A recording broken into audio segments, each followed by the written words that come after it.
Hello friend, आप सभी का स्वागत है आपके अपने यूट्यूब चैनल पर। आज की जो अपनी क्लास है वो रहने वाली सामाजिक विज्ञान की क्लास, जिसमें हम लोग करने वाले हैं 25 क्वेश्चंस और सारे के सारे क्वेश्चन काफ़ी इंपॉर्टेंट हैं, मोस्ट इंपॉर्टेंट हैं।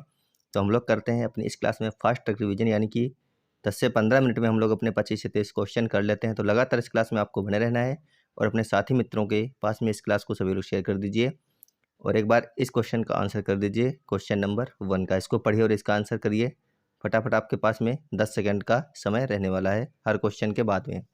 क्वेश्चन लिखा है, सामाजिक विज्ञान शिक्षण में समस्या समाधान विधि का प्रयोग इसलिए किया जाता है क्योंकि इससे विद्यार्थी सामाजिक समस्याओं के कारण, प्रभाव और समाधान पर तार्किक रूप से सोच पाते हैं।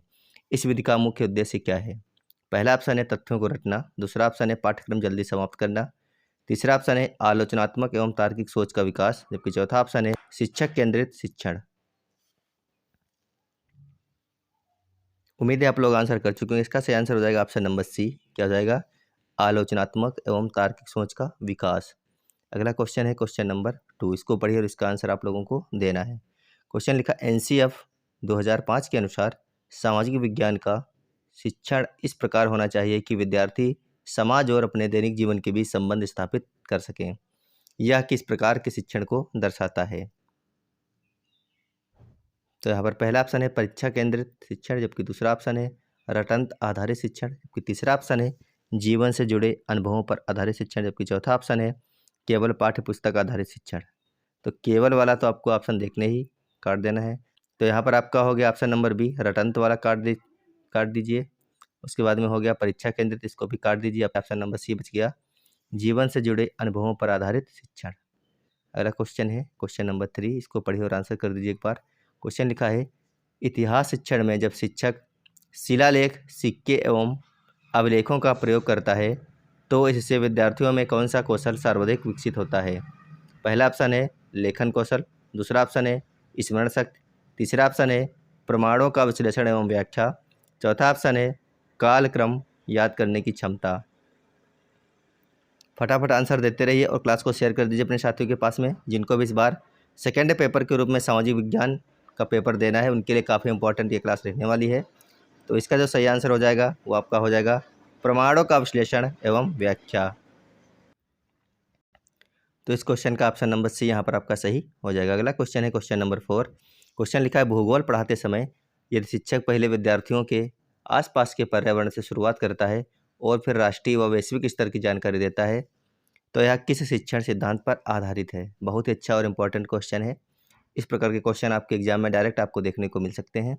तो यहाँ पर पहला ऑप्शन है सरल से कठिन, जबकि दूसरा ऑप्शन है अमूर्त से मूर्त, जबकि तीसरा ऑप्शन है वैश्विक से स्थानीय, यहाँ पे चौथा ऑप्शन है स्थानीय से वैश्विक।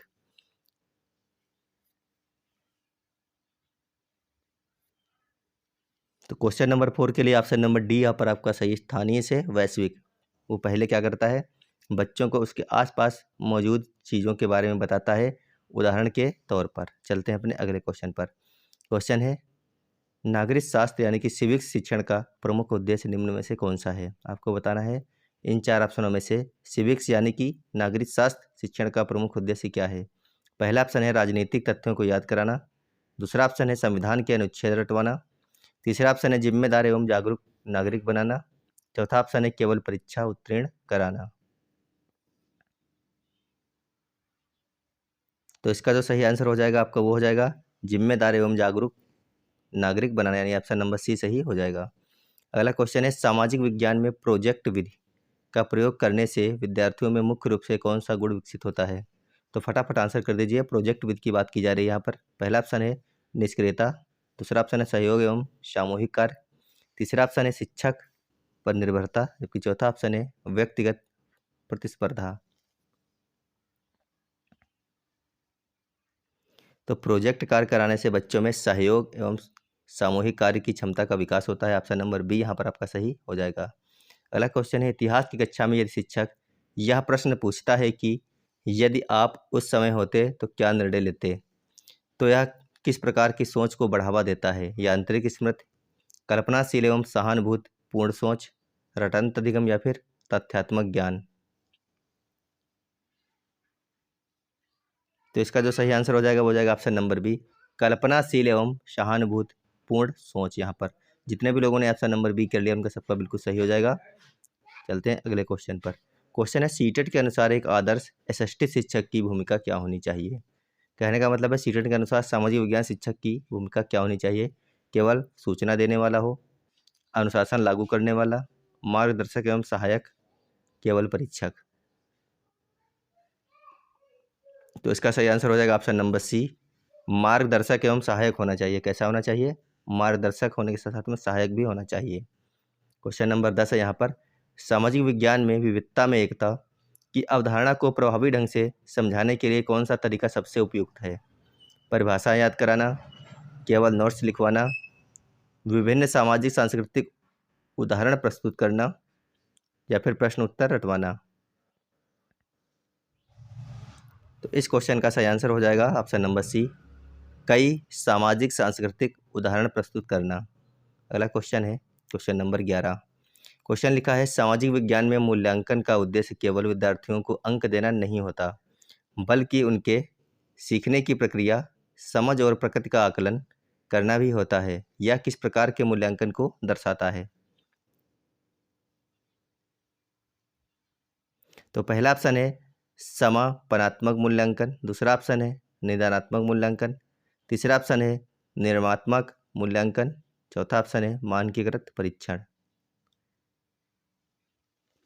तो क्वेश्चन नंबर 11 के लिए जो आपका सही आंसर हो जाएगा वो हो जाएगा निर्माणात्मक मूल्यांकन। अगला क्वेश्चन है क्वेश्चन नंबर 12। क्वेश्चन लिखा है इतिहास शिक्षण में घटनाओं को कारण और परिणाम के रूप में पढ़ाने से विद्यार्थियों में किस प्रकार की समझ विकसित होती है। तथ्यात्मक स्मृति, कालक्रम की उपेक्षा, ऐतिहासिक दृष्टिकोण, या फिर केवल तिथियों का ज्ञान। तो काफ़ी अच्छे क्वेश्चन है। इस प्रकार के क्वेश्चन एग्जाम में डायरेक्ट देखने को मिलते हैं। क्लास एक बार सभी लोग शेयर कर दीजिए। वीडियो अच्छा लगे तो वीडियो को लाइक करना। चैनल पर पहली बार है तो चैनल को सब्सक्राइब जरूर करके जाइएगा, क्योंकि यहाँ पर सुपर फास्ट रिवीजन आपका चलता रहेगा जब तक आपका एग्जाम नहीं होता है। तो इसका जो सही आंसर हो जाएगा आपको हो जाएगा ऑप्शन नंबर सी, ऐतिहासिक दृष्टिकोण। अगला क्वेश्चन है भूगोल शिक्षण में चार्ट, मॉडल और मानचित्र जैसे शिक्षण सहायक साधनों का प्रयोग मुख्य रूप से किस उद्देश्य से किया जाता है। समय की बचत के लिए, रटंत अधिगम बढ़ाने के लिए, अमूर्त अवधारणाओं को मूर्त बनाने के लिए, या फिर केवल कक्षा सजाने के लिए। तो इसका सही आंसर हो जाएगा ऑप्शन नंबर सी, यहाँ पर अमूर्त अवधारणाओं को मूर्त बनाने के लिए किया जाता है। अगला क्वेश्चन है क्वेश्चन नंबर 14। क्वेश्चन लिखा है नागरिक शास्त्र की कक्षा में यदि शिक्षक वाद विवाद डिबेट का आयोजन करता है तो इससे विद्यार्थियों में कौन सा गुण विकसित होता है। निष्क्रियता, आज्ञा पालन, तार्किक एवं लोकतांत्रिक सोच, या फिर केवल भाषण कौशल। तो आप लोगों को आंसर करना है क्वेश्चन नंबर 14 के लिए। इसका सही आंसर हो जाएगा तार्किक एवं लोकतांत्रिक सोच। अगला क्वेश्चन है क्वेश्चन नंबर 15। क्वेश्चन लिखा है सामाजिक विज्ञान में क्षेत्र भ्रमण को प्रभावी शिक्षण विधि इसलिए माना जाता है क्योंकि पहला ऑप्शन है इससे पाठ्य पुस्तक की आवश्यकता समाप्त हो जाती है, दूसरा ऑप्शन है विद्यार्थी केवल मनोरंजन करते हैं, जबकि तीसरा ऑप्शन है प्रत्यक्ष अनुभव से अधिगम संभव होता है, चौथा ऑप्शन है इससे परीक्षा की तैयारी आसान हो जाती है। तो आंसर कर दीजिए एक बार सभी लोग। सामाजिक विज्ञान में क्षेत्र भ्रमण को प्रभावी शिक्षण विधि इसलिए माना जाता है क्योंकि, तो इसका सही आंसर हो जाएगा आपका प्रत्यक्ष अनुभव से अधिगम संभव होता है। जो चीज़ हम सामने से देखते हैं उस चीज़ को समझना और उसके बारे में जानना क्या होता है, बहुत ही आसान हो जाता है। अगला क्वेश्चन है इतिहास में यदि शिक्षक विभिन्न इतिहासकारों के दृष्टिकोण प्रस्तुत करता है तो इससे विद्यार्थियों में कौन सी क्षमता विकसित होती है। एकांगी सोच, रटंत स्मृति, बहुदृष्टिकोण से सोचने की क्षमता, या फिर केवल तथ्यात्मक ज्ञान। तो क्वेश्चन नंबर 16 के लिए ऑप्शन नंबर सी यहाँ पर आपका बिल्कुल सही हो जाएगा, बहुदृष्टिकोण से सोचने की क्षमता। ऑप्शन नंबर सी हम कह सकते हैं बिल्कुल करेक्ट आंसर रहने वाला है क्वेश्चन नंबर 16 के लिए। अगला क्वेश्चन है सामाजिक विज्ञान में स्थानीय से वैश्विक सिद्धांत अपनाने का मुख्य लाभ क्या है। स्थानीय से वैश्विक के बारे में पूछा गया है। तो पहला ऑप्शन है पाठ्यक्रम छोटा हो जाता है, अमूर्त ज्ञान बढ़ता है, या फिर विद्यार्थियों की पूर्व अनुभव से नई सीख जुड़ती है, या फिर केवल भूगोल विषय आसान होता है। आंसर करना है आप लोगों को। तो इसका सही आंसर हो जाएगा ऑप्शन नंबर सी, विद्यार्थियों की पूर्व अनुभव से नई सीख जुड़ती है। क्वेश्चन नंबर 18 है, यदि एसएसटी शिक्षक विद्यार्थियों को समूह में कार्य करने का अवसर देता है तो यह किस प्रकार के अधिगम को बढ़ावा देता है?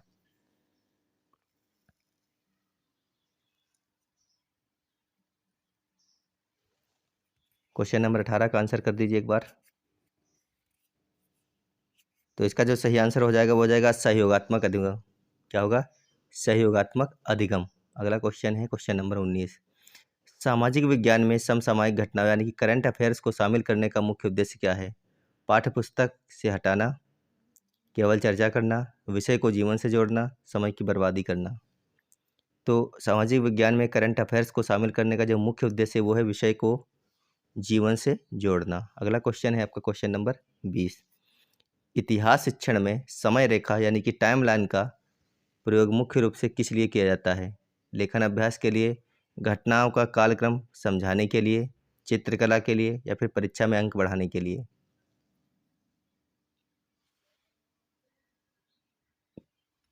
तो इस क्वेश्चन का सही आंसर हो जाएगा ऑप्शन नंबर बी, घटनाओं का कालक्रम समझाने के लिए। अगला क्वेश्चन है, सामाजिक विज्ञान में पूछे जाने वाले खुले अंत यानी कि ओपन एंडेड प्रश्नों का उद्देश्य क्या होता है? केवल सही गलत जानना, रटंत उत्तर प्राप्त करना, विद्यार्थियों की सोच और अभिव्यक्ति को समझना, लास्ट ऑप्शन है समय बचाना। तो आपको बताना इन चारों में से कौन सा ऑप्शन सही हो जाए क्वेश्चन नंबर 21 के लिए। तो इसका जो सही हो जाएगा वो हो जाएगा ऑप्शन नंबर सी, विद्यार्थियों की सोच और अभिव्यक्ति को समझना। अगला क्वेश्चन है, भूगोल शिक्षण में मानचित्र कौशल विकसित करने से विद्यार्थियों में क्या विकास होता है? फटाफट आंसर कर दीजिए आप लोग। भूगोल शिक्षण में मानचित्र कौशल विकसित करने से विद्यार्थियों में क्या विकास होता है? भाषाई क्षमता का, स्थानीय एवं दिशात्मक समझ, केवल स्मरण शक्ति या फिर लेखन गति? तो इसका सही आंसर हो जाएगा स्थानिक एवं दिशात्मक समझ। ऑप्शन नंबर बी यहाँ पर आपका सही हो जाएगा। अगला क्वेश्चन है, नागरिक शास्त्र में संविधान पढ़ाने का मुख्य उद्देश्य क्या है? अनुच्छेद याद कराना, कानून का डर पैदा करना, अधिकार एवं कर्तव्यों की समझ विकसित करना, केवल परीक्षा की तैयारी? फटाफट आंसर कर दीजिए क्वेश्चन नंबर 23 के लिए।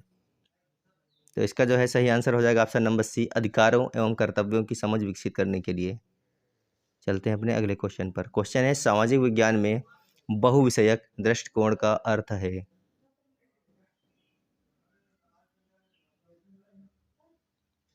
पहला ऑप्शन है केवल इतिहास पर ध्यान देना, दूसरा ऑप्शन है विषयों को अलग अलग पढ़ाना, तीसरा ऑप्शन है इतिहास भूगोल नागरिक शास्त्र को जोड़कर पढ़ाना, चौथा ऑप्शन है केवल एक विधि अपनाना। तो यहाँ पर जो आपका सही आंसर हो जाएगा क्वेश्चन नंबर 24 के लिए हो जाएगा ऑप्शन नंबर सी, इतिहास भूगोल और नागरिक शास्त्र को जोड़कर पढ़ाना।